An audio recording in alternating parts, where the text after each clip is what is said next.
What's up, guys, and welcome back to my reading journey. Hope you're all doing absolutely fine, and today, as usual, I'm going to continue with reading to you the Discourses by Epictetus.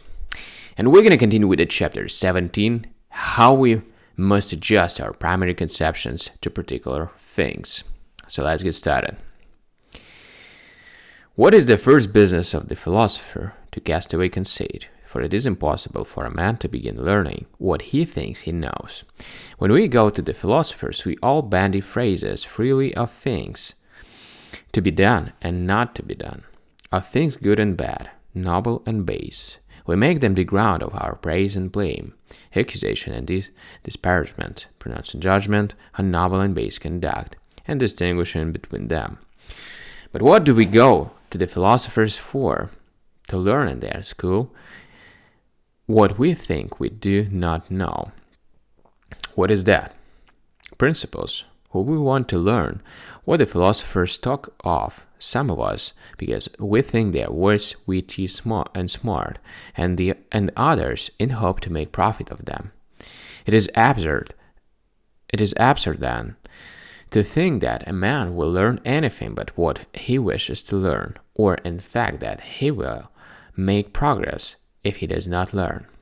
But the mass of men are under the same delusion of Theopompus, the rhetor, when he criticized Plato because he wanted to define every term. What are his words? Did none of us before you talk of good or just, or did we use the terms vaguely and idly without understanding what each of them meant? Who told you, Theopompus, that we had not natural notions, natural notions and primary conceptions of each of these, but it is impossible to adjust the primary conceptions to the appropriate facts without making them articulate and without considering just this, what fact must be ranged under each conception. You may say just the same thing, for instance, to physicians. Which of us did not use the words healthy and diseased before Hippocrates was born?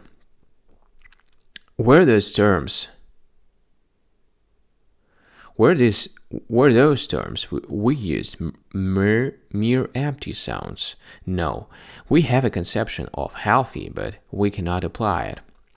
Therefore, one physician says, take no food, and another, give food, and one says, cut the vein, and another, use the cupping glass.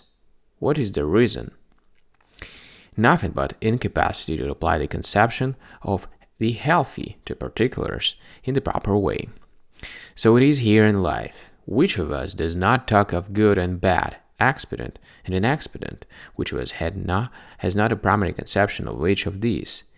Is that conception, then, articulate and complete? Prove it. How am I to prove it? Apply it properly to particular facts. To begin with, Plato makes his definitions conform to the conception of the useful, you to the conception of the useless. It is possible, then, for both of you to be right? Of course not. Does not one man apply his primary conception of good to wealth, while another does not? Another applies it to pleasure, another to health. To sum up, if all of us who use these terms really know them adequately as well, and if we need take no pains to make our conceptions articulate, why do we quarrel and make war and criticize one another? Indeed, I need not bring forward our contentions with one another and make mention of them. Take yourself alone. If you apply your preconceptions properly, why do you feel miserable and hampered? Let us dismiss for the moment the second department of study, that concerned with impulses and with what is fitting in relation to them. Let us dismiss also the third department, that of his assents. I grant you all this. Let us confine ourselves to the first department, where we have almost sensible demonstration that we do not apply our preconceptions properly. Do you now will things Do you now will things possible and possible for you? Why, then, do you feel hindered and miserable? Do you now refuse to shun what is necessary? Why then do you fall into trouble and misfortune? Why does a thing not happen when you will it, and happen when you do not will it? For this is the strongest proof of misery and misfortune. I will a thing, and it does not happen. What could be more wretched than I? I will not. I will it. I will it not, and it happens again. What is more wretched than I? It was because she could not endure this that Medea was led to kill her children, and the act showed a great nature, for she had a right conception of what it means for one's will not to be realized. Then, said she, I shall thus take vengeance on him who did me wrong and outrage. Yet what is the good of putting them in this misery? What am I to do then?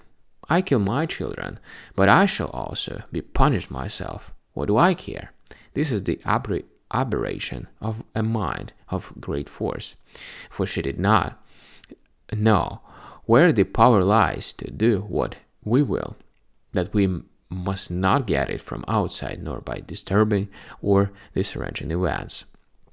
Do not will to have your husband. Do not will to have your husband, and then nothing that you will fails to happen. Do not will that he should live with you in all circumstances. Do not will to stay in Corinth.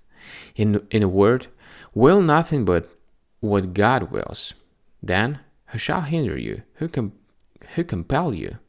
You will be as free as Zeus himself. When you have a leader such as this, and identify your will with his, you need never fear failure any more, but once make a gift to poverty and wealth of your will to get and your will to avoid, and you will fail and be unfortunate. Give them to health, and you will be unhappy, or to office, honor, country, friends, children. In a word, if you give them to anything beyond your will's control, but give them to Zeus and to the other gods, hand them to their keeping, let them control them and command them, and you can never be miserable any more.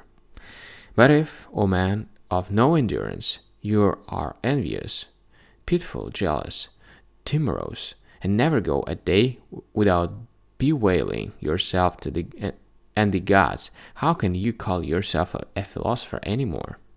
Philosophy, indeed. Just because you worked at variable syllogism? Will not unlearn all this, if you can, and begin at the beginning again, and realize that so far you never touched the matter, and, beginning here, build further on this foundation, so that nothing shall be when you will it not, nothing shall not be when you will it. Give me one young man who has come to school with this purpose, ready to strive at these, like one at the games, saying, For my part, let all else go for nothing. I am content if I shall be allowed to spend my life unhindered and free from pain, and to lift my neck like a freeman in face of facts, and to look up to heaven as God's friend, fearing nothing that can happen. Let one of you show himself in this character, that I may say, Come to your own, young man, for it is your destiny to adorn philosophy. These possessions are yours. The books and theories are for you.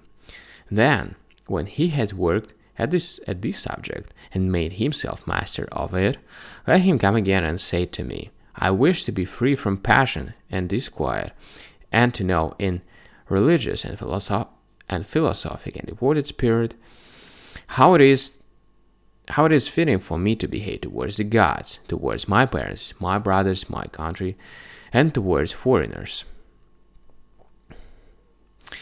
Enter now in the second department. This is yours too. Yes, but now I have studied the second department. Next, I should wish to be secure and unshaken, and that not only in my waking hours, but in my sleep and in my cups, and when distraught. Man, you are a god. You have great designs.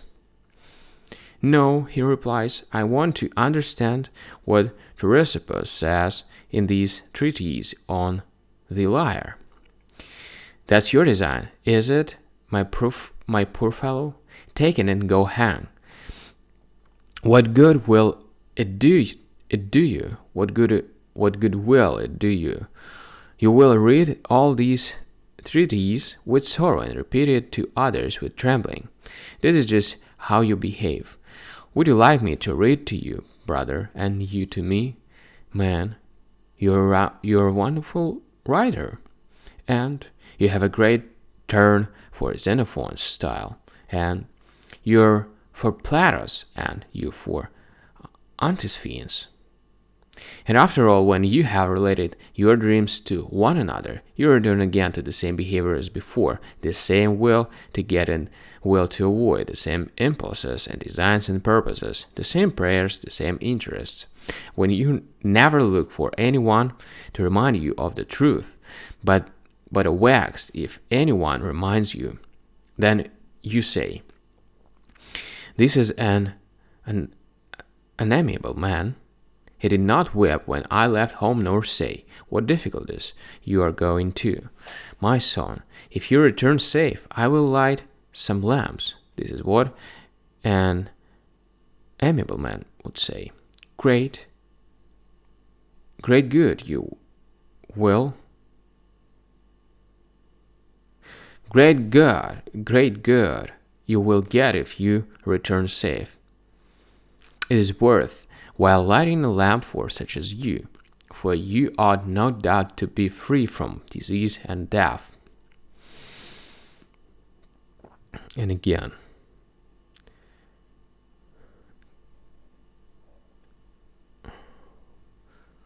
then you say, he is an amiable man. He did not weep when I left home, nor say, what difficulties you are going to. My son, if you return safe, I will light some lamps. This is what an amiable man would say. Great good you will get if you return safe. It is worth while lighting a lamp. It is worth while lighting a lamp for such as you, for you ought no doubt to be free from disease and death.